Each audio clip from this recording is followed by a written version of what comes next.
అలంకరించినటువంటి మరి ఈఎన్సీ గారు, మరి వారితో పాటు ఉన్నటువంటి ఇతర మహారథులైన ఇంజనీర్లందరికీ, మరి ప్రభుతులందరికీ, ఇక్కడికి విచ్చేసినటువంటి విఘ్నులైన ఇంజనీర్లందరికీ, నన్ను ఆహ్వానించిన వారికి, ప్రోగ్రామ్ని ఇప్పుడు దాకా నడిపిస్తున్నటువంటి మరి మేడం గారికి, మరి నన్ను సాధారణంగా ఆహ్వానించిన సుమన్ గారికి, సిబ్బంది అంతటికి, ఇక్కడున్న మిత్రులు, సోదర సోదరి మనందరికీ యేసుక్రీస్తు వారి పరమ పూజ్య నామంలో శుభాలు, క్రిస్మస్ శుభాకాంక్షలు తెలియజేసుకుంటున్నాను. మీరందరూ ఇలాగా కూర్చొని భగవంతుడి గురించి అప్పుడప్పుడు ఆలోచించడం, మీ యొక్క రొటీన్ నుంచి బయటకు వచ్చి, ఇది ఎంతైనా మంచిది, చాలా ముదావహమైన విషయం. ఇది చాలా మనల్ని ఆలోచింపచేసేది, మనల్ని సరి చేసుకోవడానికి ఉపయోగపడేది, మనకు ఒక గ్రేట్ రిలీఫ్ని కూడా ఇది ఇస్తుంది. This will enhance your efficiency in work even. So అంచేత నేను ఆర్గనైజర్స్ని నిజంగా మనసారా అభినందిస్తున్నాను. క్రిస్మస్ గురించి ఆలోచిస్తున్నప్పుడు సర్వసాధారణంగా మనకు అనిపించేది ఏంటంటే ఇది క్రైస్తవుల పండగ అని. అది కొంత సత్యం. ఎందుకంటే మన దేశంలో అనేకమైన మతాలు ఉన్నాయి. అనేకమైన మతాలకు మన దేశం పుట్టినీళ్ళు, అనేకమైన మతాలకు ఆలవాలను కూడా. చార్వాకం, బౌద్ధం, జైనం, సిక్కు, లేకపోతే ద్వైతం, అద్వైతం, విశిష్టాద్వైతం, శైవం, వైష్ణవం అన్నీ ఇక్కడే పుట్టాయి. ఇంకా అనేకమైన మతాలకు ఇది ఆలవాలమైంది కూడా. అంచేత మనకి 12 నెలలు కూడా సరిపోవు నిజానికి క్యాలెండర్లో మనకి హాలిడేస్ ఇవ్వాలంటే. మనకి సాధారణంగా ఎంప్లాయీస్కి ఎలా ఉంటుందంటే పండగ రాగానే పండగగా ఉంటుంది, ఎందుకంటే హాలిడే వస్తుంది. సో ఒక్కో పండగకి ఒక్కో హాలిడే ఉంటుంది. మీకు పబ్లిక్ హాలిడేస్ వస్తాయి. ఇండియాలో ఉన్న గొప్పతనం అది. మీరు ఇతర దేశాలకు వెళ్తే ఇన్ని హాలిడేస్ ఉండవు. అంచేత ఈ క్రిస్మస్ని చూసినప్పుడు ఇది ఫలానా వాళ్ళ పండుగ, ఫలానా మతస్థుల పండుగ అనుకోవడం పరిపాటి. కానీ క్రిస్మస్ అందరి పండుగ. ఇది కేవలం క్రైస్తవుల పండుగ కాదు. దాన్ని అర్థం చేసుకోవాలంటే మనం కొంచెం దేవుడి గురించినటువంటి లోతైన అధ్యయనం చేయాలి కాసేపు. సుమన్ గారు 25 నిమిషాలు ఇచ్చారు. నేను 25 నిమిషాల్లోనే ముగించాలని అనుకుంటున్నాను. దేవుడి గురించి అధ్యయనం చేసినప్పుడు మీ ఇంజనీరింగ్ బుర్ర చాలా పనికి వస్తుంది. ఎందుకంటే విశ్వాసంలో కూడా హేతు ఉండాలి, హేతువులో కూడా విశ్వాసం ఉండాలి. ఇవి రెండు కలిసి ప్రయాణం చేస్తాయి. ఏ హేతువాది కూడా విశ్వాసం లేకుండా బ్రతకలేడు. రేపు ఉదయం లేస్తానన్న విశ్వాసంతో పడుకుంటాడు హేతువాది కూడా, లేకపోతే నిద్ర పట్టదా రాత్రి. ఆయన ఏ రాత్రి నిద్రపోలేడు. రేపు ఉదయం తిరిగి లేస్తాను, గుండె జబ్బు రాదు, భూకంపం రాదు, మరొకటి రాదు, దొంగలు వచ్చి చంపేయరు, వీటన్నిటికీ నమ్మకమే మూలం. ఆల్బర్ట్ ఐన్స్టైన్ ఒకసారి ఏమన్నాడంటే, religion without science is blind. Science లేకుండా మతం గుడ్డిది అన్నాడు. But science without religion is lame. Religion లేకుండా సైన్స్ కుంటిది అన్నాడు. బికాస్ ఎందుకంటే సైన్స్లో కూడా విశ్వాసం ఉండాల్సిందే. అంచేత మన విశ్వాసాలని కూడా మనం హేతుబద్ధంగా ఆలోచిస్తే తప్ప మనం భగవంతుడి గురించినటువంటి సరి అయిన అవగాహనలోకి రాలేము. మతాలు చాలా మంచిని బోధిస్తాయి, ఇందాక సార్ చెప్తా ఉన్నారు. కానీ మతాలతో వచ్చే చిక్కి ఏంటంటే అది ఒక చట్టం ఇచ్చేస్తుంది మనకి, అంతకు దాటి మనం భగవంతుడిని అర్థం చేసుకోలేము. మతం అంటే ఏమిటి? ఈ మధ్య చాగంటి కోటేశ్వరరావు గారు ప్రవచనం చెప్తూ మతం గురించి ఒక మంచి మాట చెప్పారు. మతి నుంచి పుట్టినది మతం అని అన్నారు. మతి నుంచి పుట్టినది అంటే మైండ్ నుంచి, ఆలోచన నుంచి, అభిప్రాయం నుంచి పుట్టినది మతం. వారు సరిగానే ప్రవచించారు. ఎందుకంటే సంస్కృతంలో మతం అంటే అభిప్రాయం.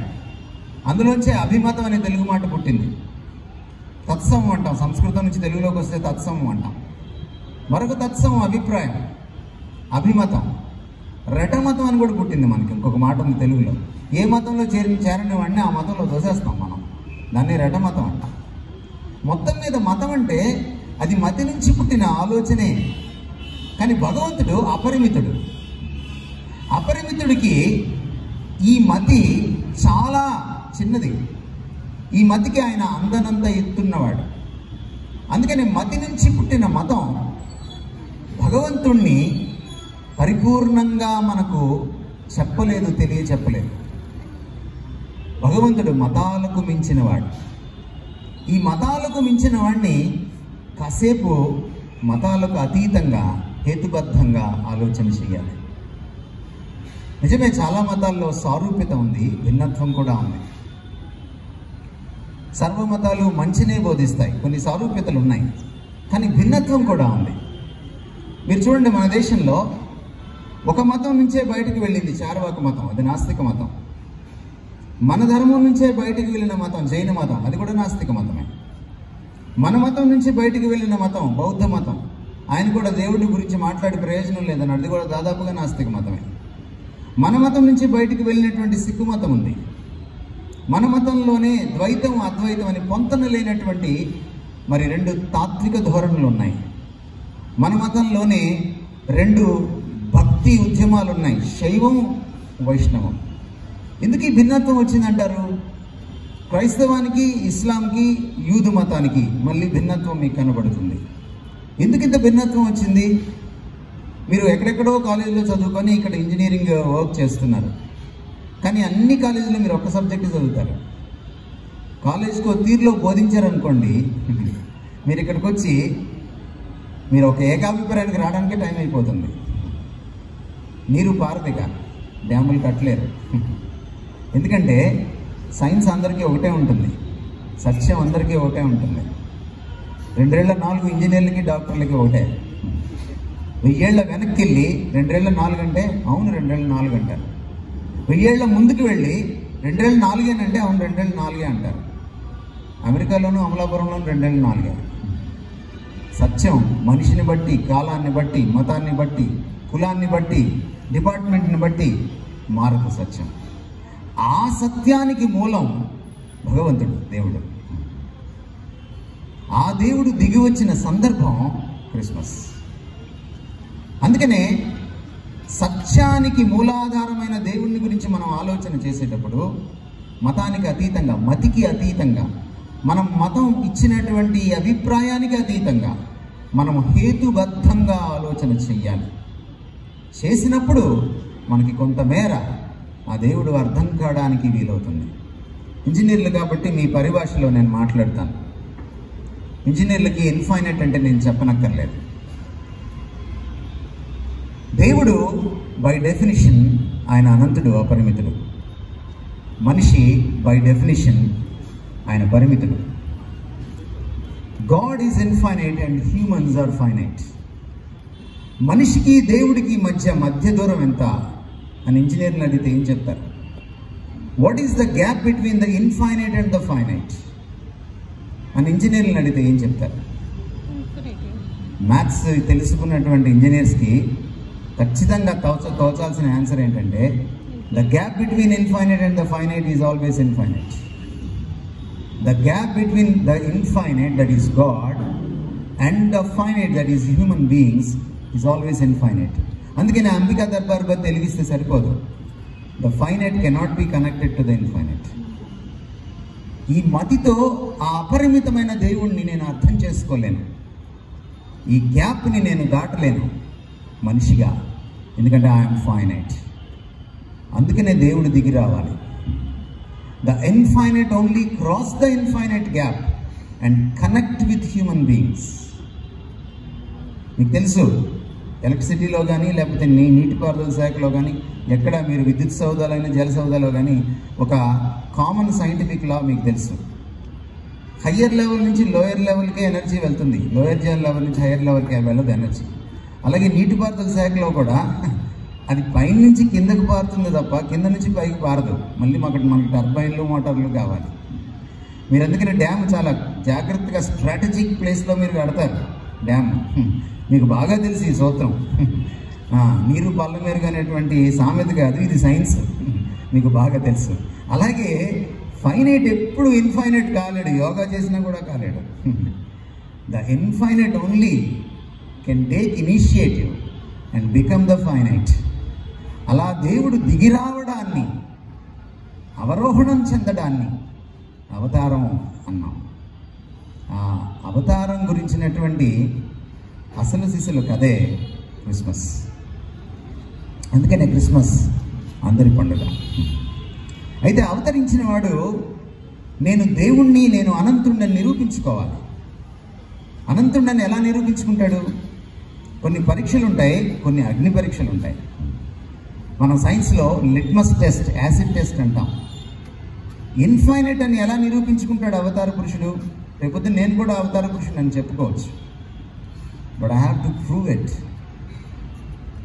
ఎలా ఇది సాధ్యం? మనిషి మరణాన్ని గెలవలేడు. అందుకనే మృత్యువర్మ అమృతంగమయ అని ఆక్రోశించాం మనం బృహదారణ్యక ఉపనిషత్తులో. మృత్యువును నేను గెలిచిన నాడు, అమృతతుల్యమైన బ్రతుకును పొందిన నాడు, ఇక మృత్యువు లేని బ్రతుకు నాకు దొరికిన నాడు, అప్పుడు శాంతి శాంతి శాంతి అన్నాం. మనం మృత్యువుతో కొట్టుమిట్టాడేవాళ్ళం. మనం చదువుకున్నాం, దేవతలు సైతం మృత్యువుతో పోరాటం కోసం, మృత్యువుని గెలవడం కోసం అమృతం తాగారని.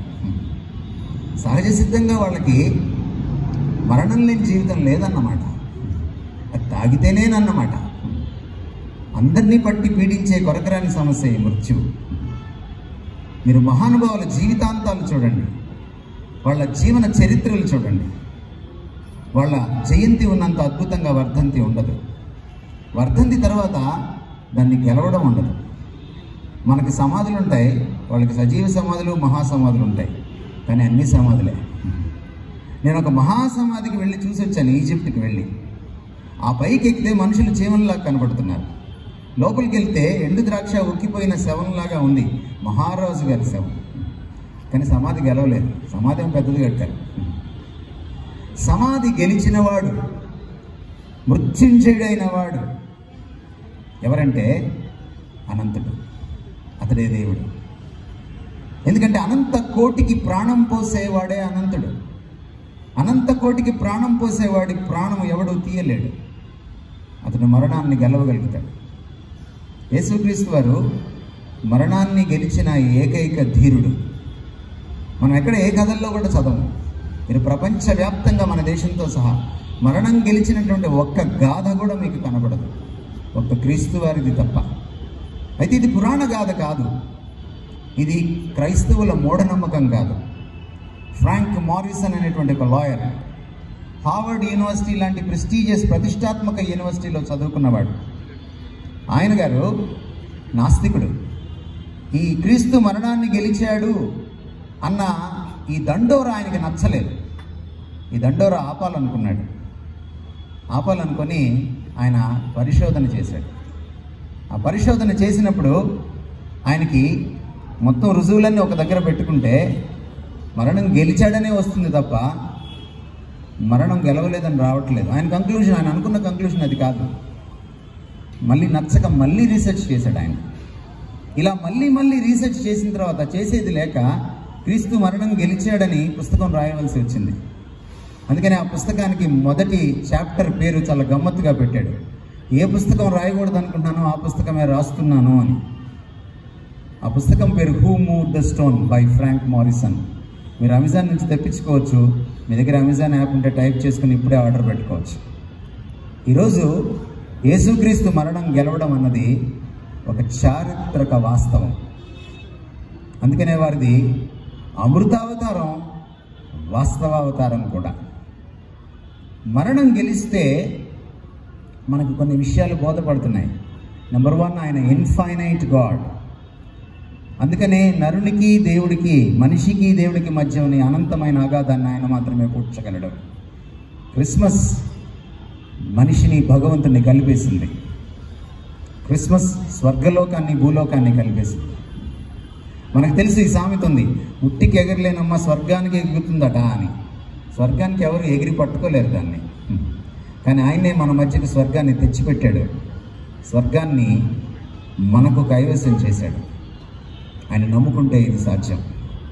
అంతేకాదు యేసుక్రీస్తు వారి విలక్షణత మరొకటి ఏమిటంటే, అందరూ దుష్ట శిక్షణ కోసం వస్తే ఆయన దుష్ట రక్షణ కోసం వచ్చాడు.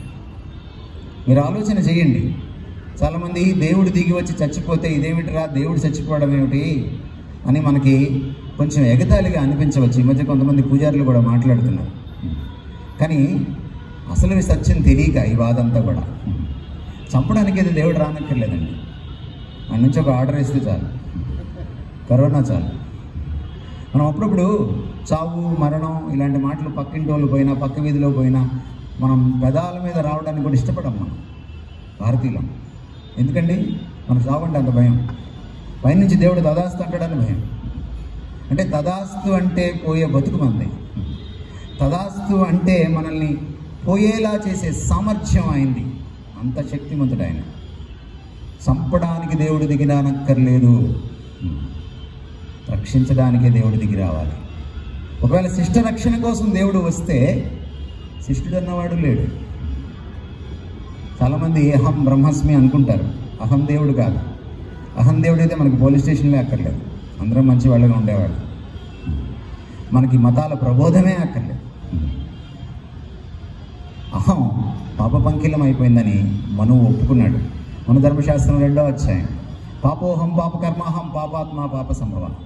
అహం పాపం, ఆత్మ పాపం, దేర్ఫోర్ కర్మ పాపం. పాపం నా జీవితంలో సంభవిస్తూనే ఉంది. త్రాహిమాం కృపయా దేవా శరణాగత వత్సలే. దేవా నువ్వే దిగివచ్చి శరణం చొచ్చాను, నువ్వే దిగివచ్చి కృప చూపించి వాత్సల్యం చూపించి నన్ను రక్షించాలి. మనిషి నన్ను రక్షించలేడు, ఏ మానవుడు రక్షించలేడు.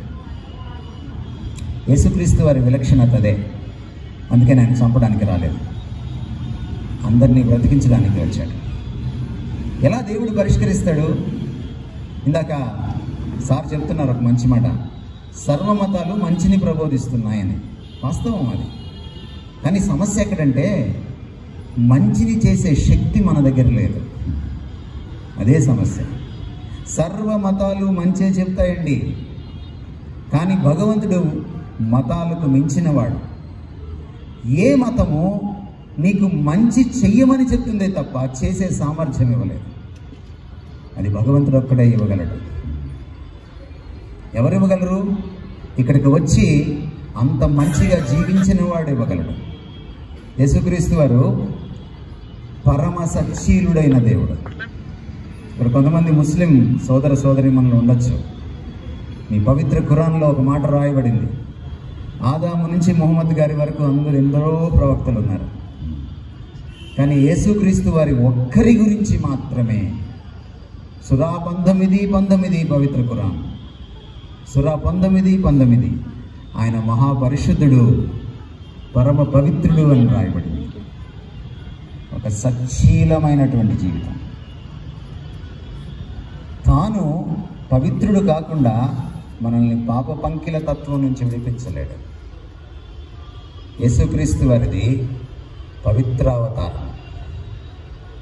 యేసుక్రీస్తు వారి గొప్పతనం ఏమిటంటే ఆయన దుష్ట రక్షణ ఎలా చేశాడు. ఈ మధ్య కరోనా వచ్చింది మనకి. మీరు కొంచెం ఆలోచిస్తే మీకు కొంత వేదాంతం బోధపడుతుంది. కరోనాలో డాక్టర్ గారు కరోనా వచ్చిన పేషెంట్ని చంపేసుకుంటూ పోలేదు. దానికి డాక్టర్ అక్కర్లేదు, ఓ మిలిటరీ వాడికో పోలీసు వాడికో తుపాకిస్తే సరిపోతుంది. కానీ కరోనాలో ఏం చేశారు డాక్టర్ గారు? కరోనా వైరస్ని చంపి పేషెంట్ని బ్రతికించారు. అందుకే మనం డాక్టర్ని వైద్యనారాయణ అంటాం మన దేశంలో, మన సంస్కృతిలో. కరోనా అనే వైరస్ని చంపి మనిషిని బ్రతికించాలి. మరి డాక్టర్ కంటే గొప్పవాడు కాదంటారా దేవుడు? దేవుడు డాక్టర్ కంటే తక్కువ వాడు అంటారా? దేవుడు దిగి వస్తే పాపాన్ని చంపి పాపిని బ్రతికిస్తాడు, దుష్టత్వాన్ని చంపి దుష్టుణ్ణి బ్రతికిస్తాడు. యేసుక్రీస్తు సిలువలో అదే చేశాడు, సిలువలో ఆ మహాయాగం చేశాడు. అందుకనే ఆయన లాంటి వాడు లేడు. ఆయన విశిష్టావతారం ఎత్తాడు. అవతారం ఒక్కసారిగా మన సమస్యలన్నీ పరిష్కరించేసింది. ఆయన మంచిని మాత్రమే బోధించలేదు, ఆ మంచిని జీవించి చూపించాడు. ఆయన మంచిని మాత్రమే బోధించలేదు, జీవించలేదు, అలా మంచివాళ్ళగా బ్రతకడానికి మనకి శక్తినిస్తానంటున్నాడు, తనని నీ గుండెల్లోకి రానిస్తే. అది యేసుక్రీస్తు వారి గొప్పతనం. కేవలం మంచి బోధించి వెళ్తే ఆయన ఒక గురువుగా మిగిలిపోయేవాడు, ఓ మతస్థుడిగా మిగిలిపోయేవాడు. మతానికి ఆచ్యుడిగా మిగిలిపోయేవాడు. కానీ ఆయన దేవుడు. ఎందుకు దేవుడు దిగి వచ్చి చచ్చిపోవాలి? పాపం వల్ల మరణం వచ్చిందని సత్యవేదమైనటువంటి బైబిల్ గ్రంథం చెప్తోంది. అందరము మనువులాగే, మనువు చెప్పినట్టుగా పాపులం అని చెప్తోంది బైబిల్ గ్రంథం కూడా. ఇది పోవాలి అంటే పాపం వచ్చి ప్రాణాన్ని తోడేసింది కనుక మళ్ళీ ప్రాణం పెడితే కానీ పాపం పోదు. అందుకనే మనం కొబ్బరికాయ పగలు కొడతాం. అంతకుముందు జీవహింస కూడా చేసాం. అజామేధ యాగం చేసాం, అశ్వమేధ యాగం చేసాం, గోమేధ యాగం చేసాం, పురుషమేధ యాగం చేసాం, వాజిపేయము, రాజసూయం అనేటువంటి 6 రకాలైనటువంటి యాగాలు మనం వేదాల కాలంలో చేసాం. మేధ అంటే చంపడం. భగవంతుడి సన్నిధిలో రక్త తర్పణం చేశాం. ఎందుకంటే రక్తం చిందింపబడకుండా పాపకి క్షమాపణ లేదు. సర్వ పాప పరిహారం రక్త ప్రోక్షణం ఆవశ్యకం. సర్వ పాపాలు పోవాలంటే రక్తం చిందించబడాల్సిందే. ఎవరిదా రక్తం? అశ్వాలది కాదు, మేకలది కాదు, గోవులది కాదు, మనుషులది కాదు. తత్రక్తం పరమాత్మేణ పుణ్యదాన బలియాగం. ఆ రక్తం పరమాత్ముడిదై ఉండాలి. కానీ పరమాత్ముడికైన దేవుడికి రక్త మాంసాలు ఉండవు. అందుకనే నరావతారం ఎత్తాలి, రక్తం చిందించాలి. ఈ క్రిస్మస్ నాడు నరావతారం ఎత్తిన క్రీస్తు మాత్రమే చంపడానికి రాకుండా చావడానికి వచ్చాడు. ఎందుకంటే మనందరినీ బ్రతికించడానికి ఆయన వచ్చాడు. ఆయన రక్తం చిందించిన నాడు అది పరమాత్మేణ. ఎందుకంటే మరణం గెలిచాడు కాబట్టి పరమాత్మను నిరూపించుకున్నాడు. అది పుణ్య. ఆయనలో ఏమాత్రం పాపం లేదు. దాన తనంతట తాను బలియాగమయ్యాడు. మనందరి స్థానంలో చనిపోయాడు. పరమాత్మైన పుణ్యదాన బలియాగం అనే 4 అర్హతలు ఆయనలో నెరవేరే. మన పూర్వీకులు ఆక్రోశించిన, ఎదురు చూసినటువంటి అసలు శిశుల అవతారం ఈ క్రీస్తు. క్రీస్తు అన్న శబ్దం మన శాస్త్రాల్లో లేదు, కానీ ఒక ఆదర్శ అవతారం కోసం వాళ్ళు ఎదురు చూశారు. ఆ అవతారమే ఈయన. ఎందుకంటే ఈయనలోనే ఆ లక్షణాలు నెరవేరాయి. అందుకనే యేసుక్రీస్తు వారు ఈ రోజున అసతోమా సద్గమయ అంటున్న వారికి నేనే సత్యం అని పరిచయం చేసుకుంటున్నాడు. అహమేవ సత్య. తమసోమా జ్యోతిర్గమయ అంటున్న వారికి మీ చీకటిని పారద్రోలే అసలైన వెలుగును నేనే వెలుగును. అహమేవ జ్యోతి అని పరిచయం చేసుకుంటున్నాడు. మృత్యోర్మ అమృతంగమయ అని ప్రార్థించే వారికి నేను పరిచయం చేసుకుంటున్నాడు. ఇదిగో నేను మృత్యువుని గెలిచాను. ఇది చారిత్రక వాస్తవం. నేనే ఆ జీవాన్ని, అమృతతుల్యమైన బ్రతుకుని మీకు ప్రసాదించగలను. మృత్యోర్మ అమృతంగమయాన్ని నువ్వు ప్రార్థిస్తే అహమేవ జీవ అని ఆయన చెప్తున్నాడు. అహమేవ సంసారస్య జీవ, అహమేవ సంసారస్య జ్యోతి. నేనే లోకానికి జీవాన్ని, నేనే లోకానికి వెలుగును. భగవంతుడు దిగి వస్తే ఆయన పరిభాష కొంచెం డిఫరెంట్గా ఉంటుందండి. ఆయన నేను కూడా అండు, నేనే అంటాడు. ఎస్, చూడండి, కొన్నిటికి నేనే అనాలి. ఈ రాష్ట్రానికి ముఖ్యమంత్రి ఎవరయ్యా అంటే ఒక ఆయన లేచి నేనే అనాలి, నేను కూడా అనకూడదు. ఈ దేశానికి ప్రధానమంత్రి ఎవరయ్యా అంటే నేను కూడా అనకూడదు, నేనే అనాలి. మీ అబ్బాయికో మీ అమ్మాయికో కాలేజీలో ఫస్ట్ వస్తే మీరు కాలేజ్ డే రోజున మీకు ఆహ్వానం అందితే వారిని ఇక్కడ నిలబెట్టి మీ అబ్బాయి గారిని వీళ్ళ నాన్నగారు ఎవరండి అని అంటే ఒక ఆయన లేచి నేను కూడా అనకూడదు, అది అపచారం. నేనే అనాలి. కొన్ని నేనే అనాలి. యేసుక్రీస్తు అందుకనే నేనే సత్యం, నేనే మార్గం, నేనే జీవం, నేనే వెలుగును అన్నారు. ఈ మాటలు విన్నందుకు మీకు వందనాలు. ఇదే ఆయన ఇస్తున్న క్రిస్మస్ సందేశం. God bless you.